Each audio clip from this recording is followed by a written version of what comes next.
Hello,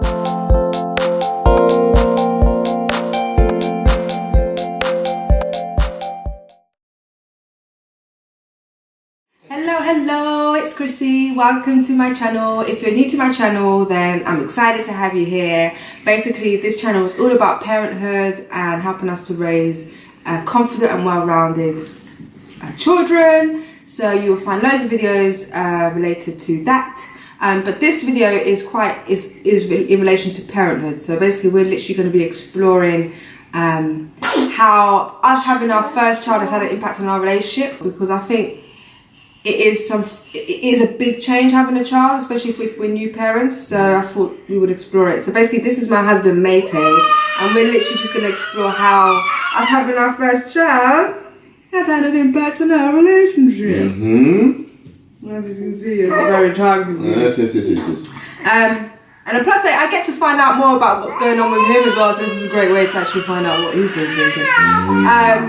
So, babe. What do you think? Compared to when back in the day, it feels like ages ago. She's 9 months now, and it feels like it feels like it's been ages since we've had simple things like date night. But how do you think, for you, what's your experience of having a child and how it's impacted on our relationship? Okay, so you want me to go first on this? Yeah, you go first. All right. Yeah. I guess it depends on the stage that Menaya's at. So at the very beginning, like, none of us were getting any sleep, so that was pretty tough. It's tough because when neither of us are getting sleep, like, we're both quite edgy. So I guess arguments like a little bit more regular than they were before. Yeah. Did we argue a lot? Not really, but it was more like I was less patient, you were less patient. Yeah, I was very emotional. So we'd snap a lot faster. Yeah. So there's that.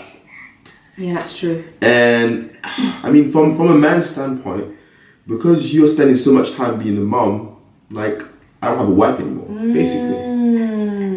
So that's the impact on me personally. Like, okay, well, you spoke about date night. Obviously, we don't get to go out much, if ever. And when we do, okay, it's going to be with Naya. And then if we can't go out by ourselves, right? Because, okay, who's going to look after her? Technically, we could have someone look after her, but we've chosen not to. Yeah, that's the thing. So obviously, having a child doesn't mean you can't have date night. It doesn't mean you can't have couples time. It just depends on whether you've got family or loved ones nearby, which our family and loved ones aren't that nearby. They're very busy as well, very limited. So I guess it depends what kind of childcare you've got available. We can pay someone, but yeah, in the beginning we decided not to do that, to pay someone or get someone looking after her, because she had really severe eczema, and I was a bit cautious. I was like, well, are they going to look after her as well as I can, as well as we are, because it was quite bad. And slowly now she's starting to overcome it. So now we're thinking a bit more about childcare, but again, we haven't made the full-blown change yet. But how does it feel? You said that you feel like you don't have your wife yet, because the reason why I want to probe you on that is because sometimes us mums, we can get so absorbed with how hard it is for us that we forget how hard it is for dads as well. So sometimes we might say, oh, my partner's not pulling his weight, or he's not helping me as much, or he's just not realising how exhausted I am. And I get that, but sometimes we forget the change and what's happened for the man, and maybe why is he not helping as much? Maybe what's going on with him?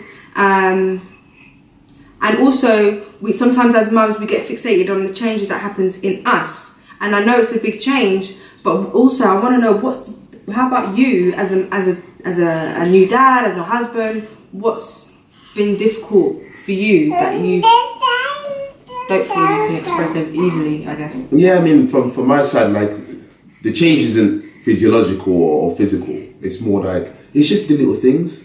Like, for example, because you've taken on this mom role, like, I feel like you don't really make an effort, with, your appearance and things like that, which I totally understand. Okay, you don't have time for that right now. But it's just that I just don't get that anymore. It's just the little things like, oh, maybe I didn't shave my legs, or I didn't shave my armpits, or I didn't do my hair, or I'm not going to wear this dress anymore because it just doesn't fit the way I want it to fit. Like little things like that. Maybe it's the dress that I really liked. Do you know what I mean? So there is that. There is I don't know, maybe you won't wear nice underwear for me anymore because, now you're too worried about wear what do you call these things? Boobies? No, the bras. Oh, the bras. The feeding bras. Yeah. Yeah, you just wear those now, right? Most of the time because she's only breastfed. Yeah. So there was that. Unless I want to get blocked ducts or something. Yeah, there's like a change in mindset. I think you look great. You better say that right. But I feel like your body, your boobs, they're not for me anymore. Does that make sense? Yeah, they're not for me either. They're not mine anymore. Now they're for her. So it's like I don't feel like I get to enjoy you like that. So there is that, and not to mention that our sex life, babes, is like, babe, yeah, like once a month, maybe. Yeah, but you work early every morning, so when I think about it, I'm like, oh yeah, but he's working really early and he's gonna start late. Anyways, those are all excuses, but that's things we need to work on. So those are things we definitely need to work on. I think we're gonna explore. This is really good. I feel like we're having a counselling session. Thanks, guys. But again, we have to remember it's all temporary, right? And it's worth it because we get to raise a beautiful baby. Again, obviously, women, mums, if you're watching this, obviously we go through a lot as well. Again, it's a lot of us giving to the child, especially if you're a breastfeeding mum, you're giving yourself to your child quite a bit, and you can only balance so much. So you've already covered that. I get that as well. Let's talk about the positive stuff. Like, what has it helped us become as people? I feel like I'm a lot more patient. Yeah? Yeah, I'm a lot more patient. In the beginning with the breastfeeding, it was quite a bit of a challenge. I've got a breastfeeding video. If I haven't posted it already, I'm going to leave the link below. But that took up a lot of my energy, and it really played on my mindset and my patience, and that's really helped me to become more patient. And I want to use that in other areas of my life and become more patient in that sense. I'm a lot more grateful for you. I feel like you've really, really helped me in everything. So he's just done everything around the house and helped me emotionally. The only thing he hasn't done is breastfeed because he can't. Everything else he's done. It's not true. It's true. It's not true. So he'll cook, he'll clean, he'll look after me. He'll be very patient with me when I'm having my breakdowns. So I know how grateful I am. I think sometimes we just have to stop and just be grateful for what we are getting and what it is that is working for us as a couple, so that we can make sure we get more of it.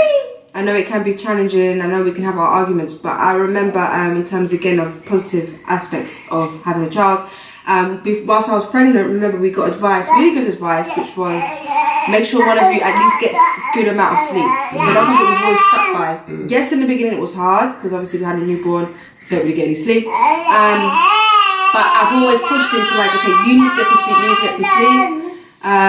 So that when I was really exhausted and being a bit snappy, he was able to be really patient with me because he's got enough the energy, and that really minimised. Would you agree the potential argument? Yeah, big time. It helped big time. Yeah, it helped a lot. I guess there's also the fact that I'm just relatively patient. Yeah. So I think if a man is watching this and you're the type of person that snaps quite fast, just generally you're just short tempered, then 100% you need to get some sleep.